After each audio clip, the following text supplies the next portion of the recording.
Hello students, welcome to my channel. अगर आप इस चैनल पर नए हैं तो प्लीज़ इसे लाइक शेयर एंड सब्सक्राइब कर दीजिए और अपने दोस्तों के साथ भी इसे शेयर कीजिए। हम कक्षा 9 का पार्ट 3 पढ़ रहे थे। पार्ट 1 में हमने परमाणु के बारे में पढ़ा था। परमाणु के कुछ नियम थे, द्रव्यमान संरक्षण का और स्थिर अनुपात का नियम, वो पढ़ा था। आज हम विभिन्न तत्वों के परमाणुओं के प्रतीक के बारे में पढ़ेंगे। अगर आपने मेरी वो वीडियो नहीं देखी है तो प्लेलिस्ट में जाकर चेक कर लीजिएगा। चलिए आज का वीडियो स्टार्ट करते हैं। विभिन्न तत्वों के परमाणुओं के आधुनिक प्रतीक। डाल्टन ऐसे प्रथम वैज्ञानिक थे जिन्होंने तत्वों के प्रतीकों का प्रयोग अत्यंत विशिष्ट अर्थ में किया था। उन्होंने किसी तत्व के प्रतीक का प्रयोग किया तो यह प्रतीक उस तत्व की एक निश्चित मात्रा की ओर इंगित करता था, अर्थात यह प्रतीक तत्व के एक परमाणु को प्रदर्शित करता था। बर्जीलियस ने तत्वों के ऐसे प्रतीकों का सुझाव दिया जो उन तत्वों के नामों के एक या दो अक्षरों से प्रदर्शित होता है। और तत्वों को प्रतीक के नाम से हम दर्शाते थे तो बर्जीलियस ने सुझाव दिया कि इनके एक या दो अक्षरों से हम इसका प्रतीक बना सकते हैं। जैसे हाइड्रोजन का H, कार्बन का C, उसके नाम के पहले अक्षर से हम उसका प्रतीक प्रदर्शित करते हैं। इस तरह से आप चित्र में देख सकते हैं, hydrogen, carbon, oxygen, phosphorus, copper का C, लेड। इस तरह से ये प्रतीक डाल्टन ने इसको सुझाया था। कुछ प्रतीक तत्वों के प्रतीक बताए थे। प्रारंभ में तत्वों के नामों की व्युत्पत्ति उन स्थानों के नामों से की गई जहां वे सर्वप्रथम पाए गए थे। उदाहरण स्वरूप कॉपर का नाम साइप्रस से व्युत्पन्न हुआ था। पहले इन्होंने जहां से वो उत्पन्न हुए थे उस नाम पे रखा था। जैसे कि कॉपर का नाम साइप्रस से व्युत्पन्न हुआ था। कुछ तत्वों के नामों को विशिष्ट रंगों से किया, जैसे कि स्वर्ण का गोल्ड नाम अंग्रेजी के उस शब्द से लिया गया जिसका अर्थ था पीला।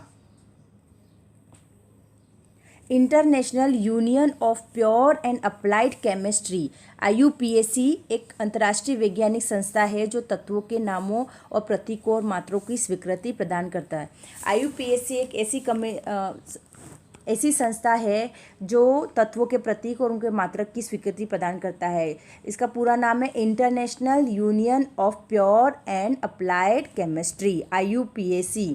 अधिकतर तत्वों के प्रतीक उन तत्वों के अंग्रेजी नामों के एक या दो अक्षरों से बने होते हैं। किसी प्रतीक के पहले अक्षर को सदैव बड़े अक्षर कैपिटल लेटर में तथा दूसरे अक्षर को स्मॉल लेटर में लिखते हैं। जैसे कि हाइड्रोजन का H, एल्यूमिनियम का AL इस तरह से नहीं लिखते, AL ऐसे लिखते हैं। पहला कैपिटल होना चाहिए और दूसरा स्मॉल होना चाहिए। कोबाल्ट का CO ऐसे दोनों कैपिटल नहीं लिखेंगे, इस तरह से लिखेंगे।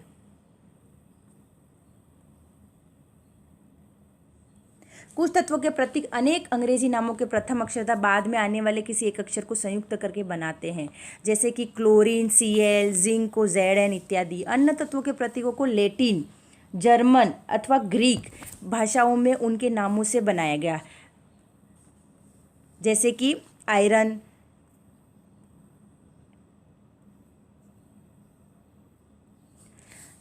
का प्रतीक है Fe, जो उसके लैटिन नाम फेरम से व्युत्पन्न हुआ है।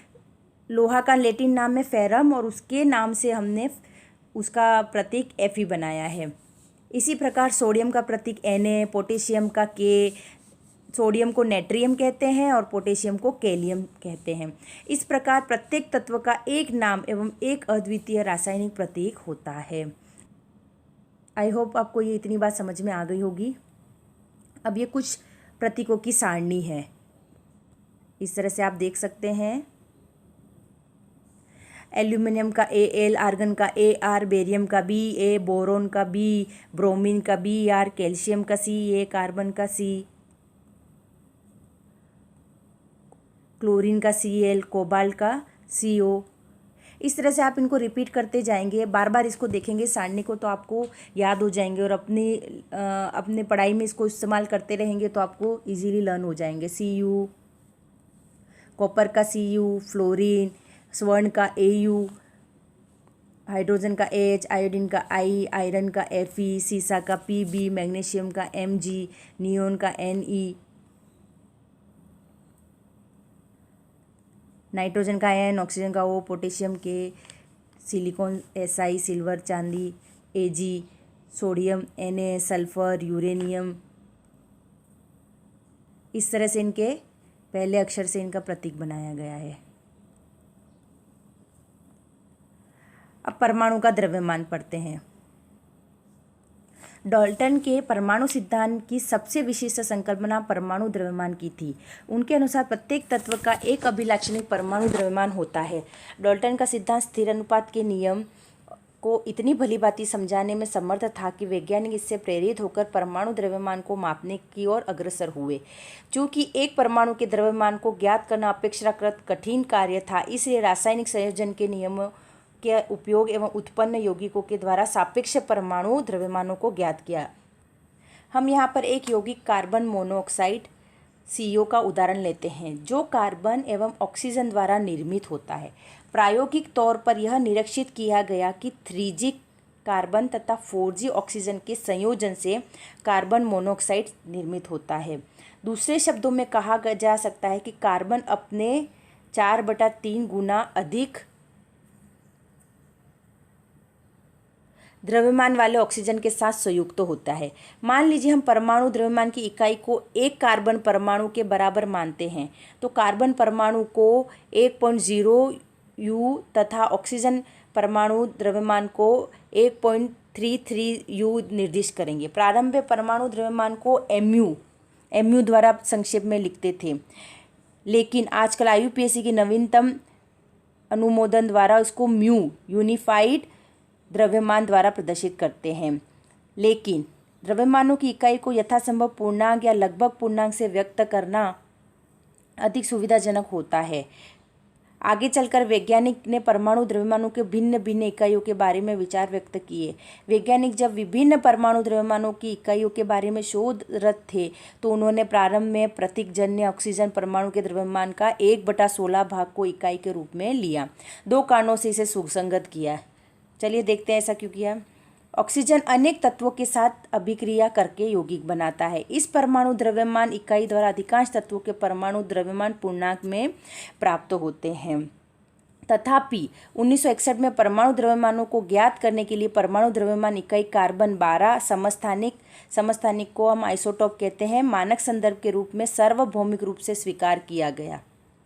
कार्बन 12 समस्थानिक के एक परमाणु द्रव्यमान के 1/12वें भाग को मानक परमाणु द्रव्यमान इकाई के रूप में लेते हैं और कार्बन 12 समस्थानिक के एक परमाणु द्रव्यमान के सापेक्ष सभी तत्वों के परमाणु द्रव्यमान प्राप्त किए। जैसी कल्पना कीजिए कि एक फल विक्रेता बिना मानक भार के फल बेच रहा है। वह एक तरबूज लेकर कहता है कि इसका द्रव्यमान 12 इकाई है और वह तरबूज के 12 बराबर टुकड़े करता है और पाता है कि उसके द्वारा बेचे जा रहे प्रत्येक फल का द्रव्यमान तरबूज के एक टुकड़े के द्रव्यमान के